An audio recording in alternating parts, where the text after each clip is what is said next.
Estamos de vuelta en este IMAX Deportes, en IMAX Televisión, hablando del topic semanal de Tato Jiménez de los Galanes, el míster que nos acompaña cada martes aquí en IMAX Deportes. Y es que, ya saben, el trabajo del entrenador es un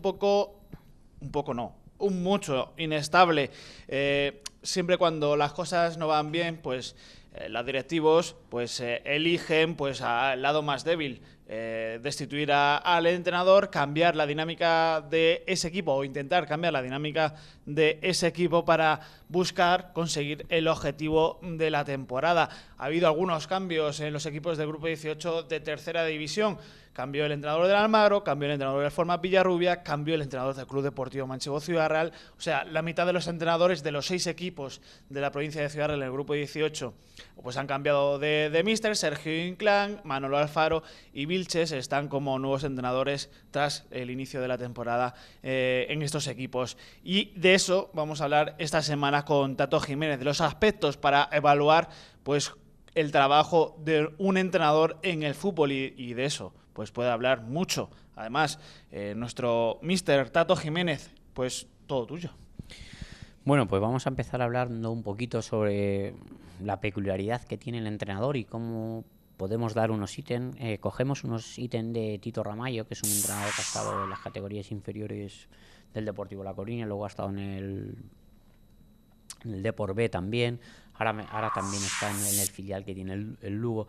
Es un entrenador, pues bueno, que me parece que es un entrenador muy interesante. También es licenciado en Educación Física, de ahí que bueno, al final pues bueno, intenta relacionar un poquito el ámbito más académico y más científico con el fútbol para poder tener unos parámetros claves de qué se puede hablar de un entrenador. Al final siempre tenemos un juicio sobre el entrenador, es decir, el equipo gana o pierde y al final siempre se busca, el primer responsable es el entrenador y se evalúa. Yo no sé si la victoria o la derrota realmente es importante o no para evaluar a un entrenador. Si hablamos desde ranking, desde el punto de vista ranking, ganar es lo más importante porque al final vas consiguiendo puntos y te acercas a tu objetivo. El problema que hay ahora mismo en los equipos es la inmediatez y qué es lo que quieres que sea tu club, qué quieres que refleje. Entonces, pues cada entrenador pues refleja su personalidad en su equipo, su manera de comportarse, lo que él entiende que es el fútbol, lo que él entiende que es la gestión. Entonces, bueno, yo creo que hay varios ítems que nos pueden ayudar cómo podemos evaluar a un entrenador. Bueno, pues una de las cosas que yo siempre soy cauto, es decir, cuando ves un entrenador o estamos en la grada, por ejemplo, yo si voy a ver al Villarrubia, siempre la gente, el aficionado te pregunta si es que este entrenador, si es que siempre buscamos el es que, ¿no? El entrenador es que no sabe, el entrenador, y te lo dicen a ti porque estás viendo, seguramente si yo estuviera en el banquillo dirían lo mismo que yo. No tienen idea, pero nadie sabe la dificultad que es entrenar, porque entrenar es muy difícil. La profesión de periodista y la de entrenador es la única en la que no hay unanimidad. Hay gustos para colores y nunca a nadie, a 100% del público, le va a gustar el entrenador que dirige a tu equipo. Eso para empezar. Claro, eso es así. Pero bueno, nosotros vamos a hablar de unos ítems que quizás nos puedan a todos aclararnos y poder no tener un sesgo porque no me gusta cómo viste, no me gusta cómo se comporta, no me gusta cómo habla. Hay entrenadores que no les gusta la prensa, hay entrenadores que sí les gusta la prensa, hay entrenadores que entrenan de una manera y a mí no me gusta la prensa. Hay otros entrenadores que entrenan de otra. Pero bueno, para evaluar a un entrenador, por ejemplo, lo primero que tenemos que intentar conocer es a qué jugadores ha entrenado y qué opinión tienen de él. A ver, tienes que tener una muestra más o menos grande para poder tener una opinión que no esté sesgada, porque igual le preguntas a 3 o 4 que no han jugado nada ni un minuto con él y te dicen que bueno, que es un entrenador que no está capacitado para la categoría. En fin, para eso tienes que intentar hablar con jugadores y que hayan disfrutado de muchos minutos, jugadores que hayan disfrutado pues pocos minutos o jugadores que apenas hayan contado con él para que te puedan explicar y bueno, y al final tener una respuesta que no esté muy sesgada, es decir, una respuesta que yo creo que pueda ser firme. Al final el jugador transmite mucha información. Yo creo que el presidente hace bien en preguntarles, o debe, si no lo hace, debe, y anima a los presidentes a preguntarle a determinado tipo de jugadores. No tiene por qué ser la opinión determinante, pero sí que es importante saber la opinión de los jugadores respecto al entrenador, respecto al cambio y respecto a lo que está pasando. Es decir, si el presidente ya tiene una opinión de jugadores, no es la suya propia, sino es la que le aportan jugadores que ya han tenido una experiencia con ese técnico, ¿vale? Luego, pues bueno, también tenemos que tener, pues bueno, una retroalimentación de entes cercanos al entrenador. Incluso puedes hablar con su cuerpo técnico, aunque el cuerpo técnico siempre te va a dar la versión idónea del entrenador. Buena referencia. Pero tienes que preguntarle también cómo lo ves y si tú crees que está ilusionado. Segundo entrenador preparado físico, seguro que van a dar una respuesta afirmativa, pero bueno, también te vale como presidente el saber qué está pasando, y si no, que el presidente se lo pueda hacer llegar al entrenador. Mira, tu cuerpo técnico no lo veo muy centrado, creo que no tiene la energía suficiente para sacar este proyecto adelante, es cierto, no, tú te ves con fuerza, al final vas cogiendo argumentos, ¿vale? Y luego otra cosa que tenemos que ver es observar el rendimiento del equipo. Yo creo que cuando se hace un proyecto, que yo siempre he sido partidario de ello, yo creo que cuando se hace un proyecto hay que ser lo más nítido posible, cosa que nos está costando mucho. ¿Cuántos clubes han dicho la verdad cuando han arrancado la temporada? Menos Socuellamos. Ninguno. Bueno, el Miguel Turreño. Miguel Turreño dijo que iba a disfrutar. Iba a disfrutar, pero todos sabíamos de dónde partía, ¿no? Claro. No real. Bueno, quizás el presidente no ha hecho una declaración de intenciones, pero porque al final, era disfrutar. Al final sabíamos lo que iba a pasar, pero el resto de los equipos, pues al final todos nos callamos, ¿no? Si me meto, porque lo he hecho muy bien, y si no, porque era mi objetivo, ¿no?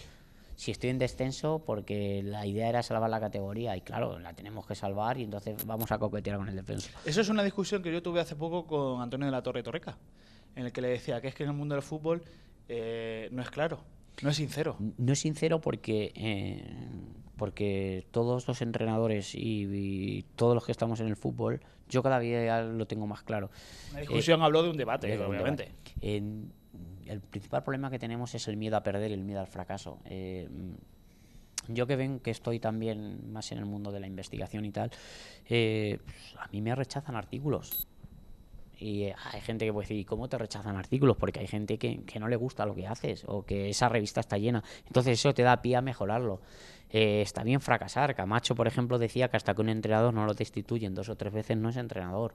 Que hasta que un entrenador no ha rodado por varios clubes y varios grupos diferentes, no es un entrenador. Si tú analizas los entrenadores que van dando nivel, al final van estando en muchos sitios y siempre tienen referencias buenas. Todas van coincidiendo. Por supuesto, hay malas, pero siempre el grueso son buenas. Entonces, creo que cada vez tenemos que ir más avanzando en eso.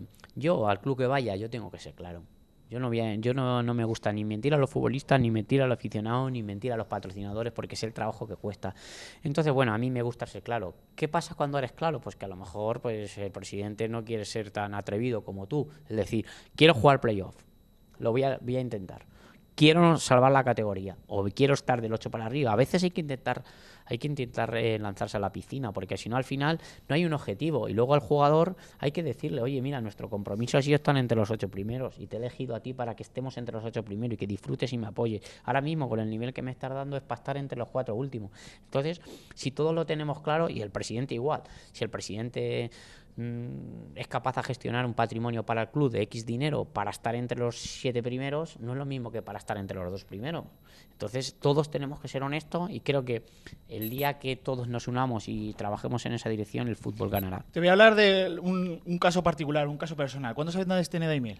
18.000. 18.000, vale. La Fuente, creo que Fuentefresno tiene 3.000 aproximadamente. El otro día la Unión Deportiva La Fuente perdió 2-1 contra el Valdeganga. Estamos creo que a 2 puntos, 3 puntos por encima del descenso. Es que ese es el objetivo realmente de la Unión Deportiva La Fuente. Y un directivo nos dijo, es que nos toca sufrir, es que en este pueblo es un premio estar en preferente. Pues eso es ser sincero. Eso es saber dónde están tus posibilidades, dónde están las cosas, pero eso es hablar de lo que tienes que hablar. No, a lo mejor mucha gente le gustaría estar salvado ya. antes de que se dispute la segunda vuelta, pero algunos equipos, y de eso te hablaba antes, de la sinceridad para buscar sus objetivos y de saber sus límites y saber cuál debe ser. Entonces, se debe calificar al entrenador por el trabajo que está haciendo y sobre todo por una cosa, mejorar a los jugadores, que supongo que te lo dirás ahora. Sí, sí, pero realmente, si tú no tienes claro, o sea, tú para hablar de objetivo, lo primero tienes que ser conocedor del fútbol. Vamos a ver, si tú no conoces el fútbol, no conoces tu categoría, no conoces a los jugadores, no conoces nada, ¿de qué vas a hablar? Tienes mucho margen de error y aquí se queda todo grabado. Ahora las redes sociales, si yo ahora mismo digo A, se va a quedar grabado, ¿no? Entonces eres esclavo de tus palabras, pero dueño de tu silencio. Realmente nadie se quiere mojar. Por eso los objetivos son tan contrariados. Y a veces hay jugadores que se frustran porque vienen para unas cosas, entre comillas, y luego son otras, porque el club no comparte los objetivos, no tiene posibilidad para ellos. O porque les vende la moto. La planificación es errónea, no está acorde al nivel de la categoría y al final empezamos a hacer unos encajes que realmente en cuanto te fallan se viene al traste. ¿Por qué? Porque no seas previsor de eso. Por supuesto, siempre hay un equipo que es la revelación. Por supuesto, siempre hay un equipo que pensábamos que se iba a salvar en la jornada 32 y se salva en el último minuto. Luego hay un equipo que dábamos por hecho que iba a jugar playoff y no los juega. Eso siempre va a pasar, pero por eso mismo hay que ser atrevido y no jugar el playoff o salvarte en el último minuto o jugar el playoff, todo es digno. Lo que pasa que hay que ser claros y al final uno debe afrontarlo. Si tu objetivo era ganar la liga y te has quedado el 10º, pues has fracasado tu proyecto.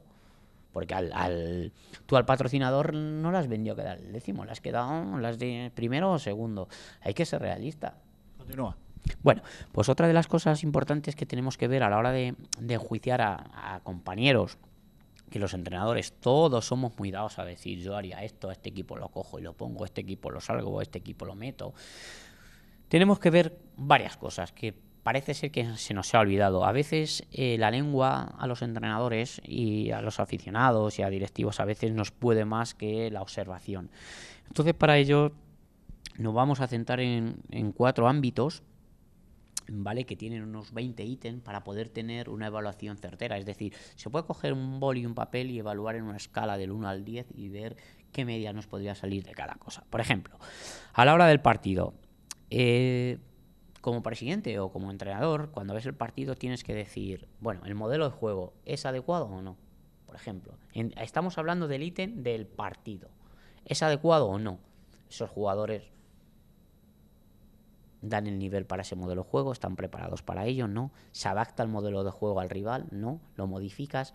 Todo eso son cosas que tienes que saber evaluar, pero para evaluar de eso tienes que saber de fútbol.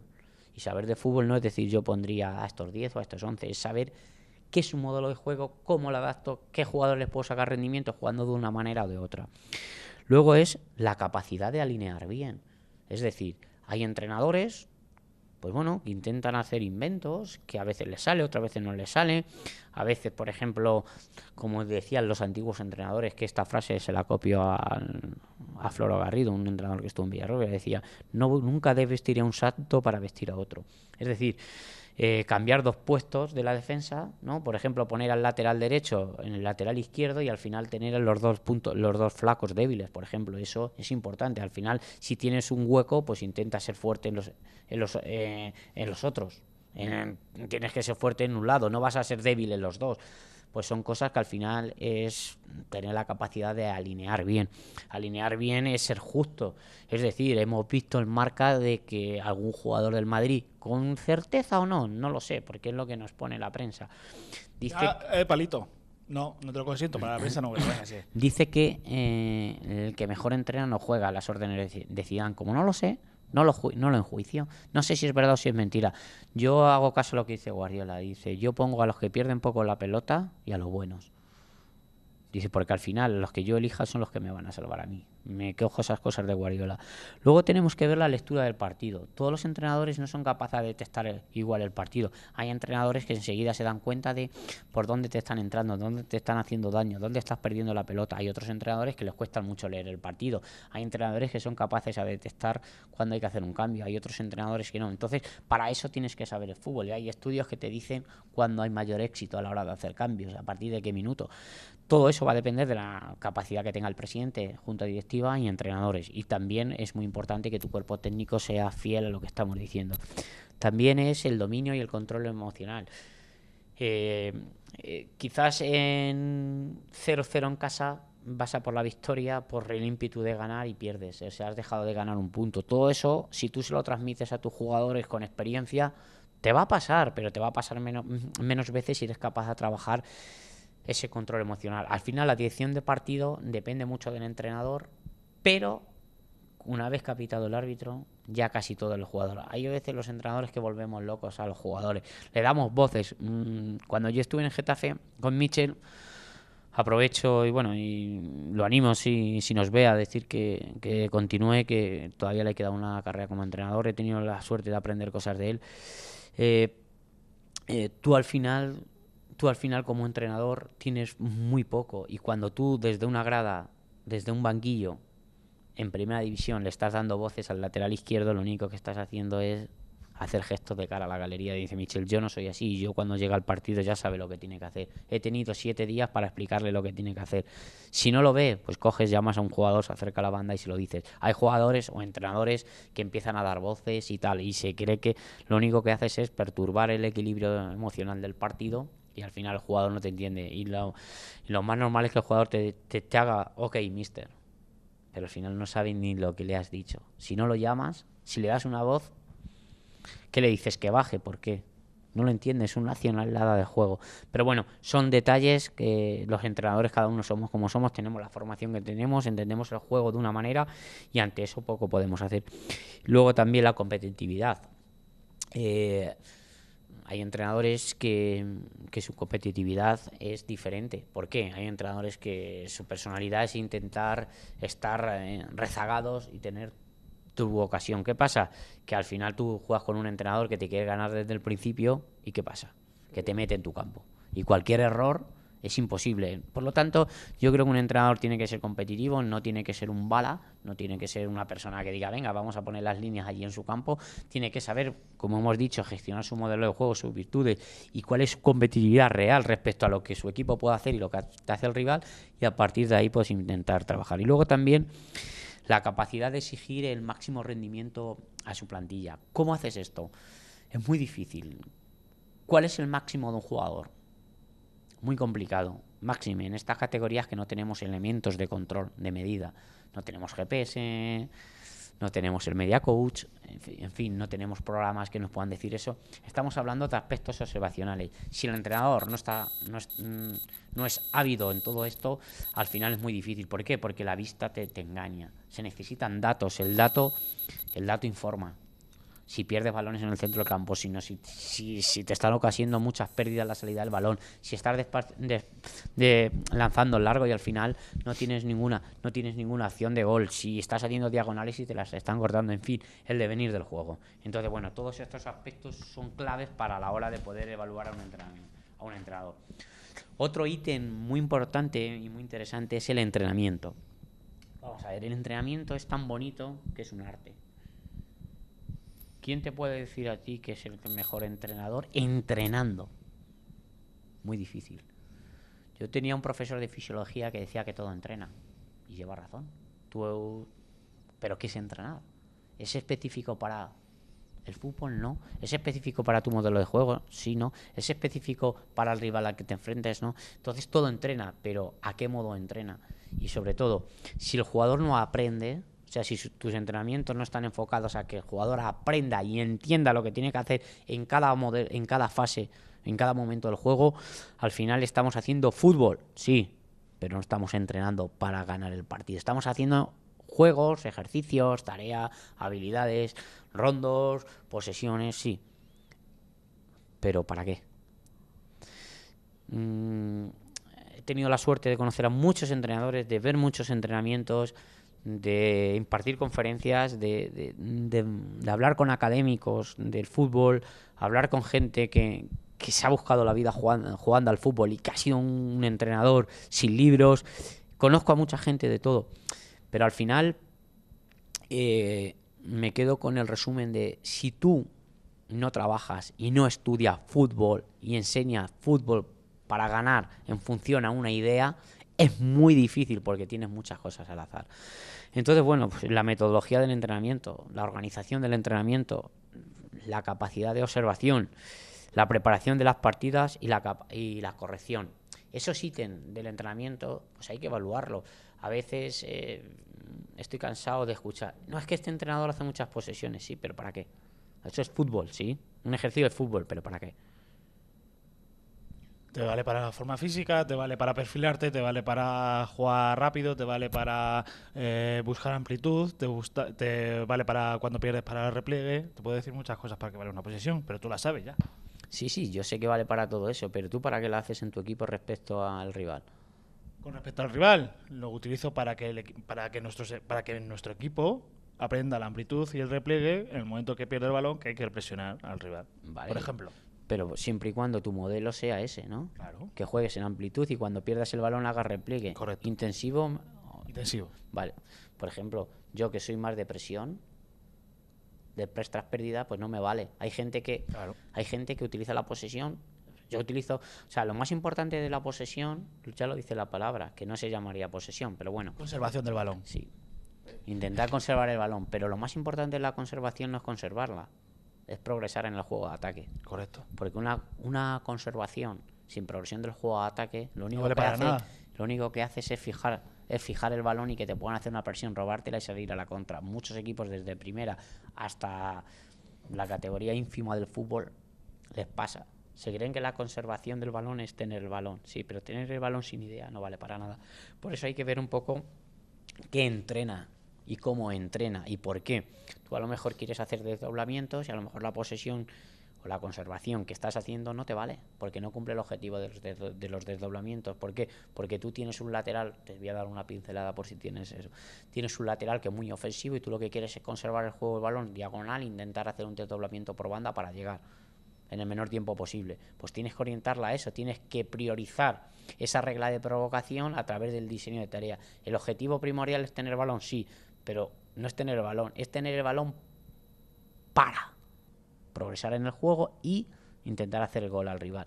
Entonces, a veces los entrenadores nos quedamos muy cortos y yo creo que eso solamente se consigue en base a la experiencia y en base a estudiar mucho. Si ves cualquier entrenador de primera división te dice que está 10 o 12 horas en la ciudad deportiva metidas. ¿Por qué? Porque el jugador, si no le enseñas nada, al final, vale, tiene el balón para que luego te lo va a replicar en el partido. Según entrenes, así juegas. Hay muy pocas posibilidades de que tú entrenes de una manera y juegues de otra. ¿Qué te falta? Nos falta dirección de grupos, que es la selección de jugadores. Si tú quieres jugar de una manera, pues tienes que intentar seleccionar a los jugadores acorde a eso. La capacidad de liderazgo. Todos los entrenadores, no es igual dirigir a liderar. Hay entrenadores que somos capaces a liderar y otros entrenadores son capaces de dirigir. Yo tengo la suerte de que Leonor Gallardo, que conoce muy bien, me dijo que era un líder, así que poco a poco voy superando. Enhorabuena, mister. La capacidad de cohesión. Hay entrenadores que llegan más al jugador, que es capaz a unir más el grupo, es más cercano y sabe mantener las distancias. Por ejemplo, la capacidad de convicción. Ya hablamos aquí en esta casa que la capacidad de convicción cuando llegas de Navidad es importante. Si tú eres capaz de tener unos objetivos claros, definidos, y antes de irte ya los tienes, ya llevas muchos ganados, porque el jugador detecta que tú estás trabajando. Si tú llegas el primer día y dices, mira, estamos el 17, pero bueno, el objetivo nuestro es el playoff, porque yo soy muy bueno y vosotros también, y vamos a ganar todos los partidos, y mira, si ganamos 13 partidos de los que quedan, jugamos el playoff, claro. Pero eso no es la realidad. Y luego la capacidad de comunicación.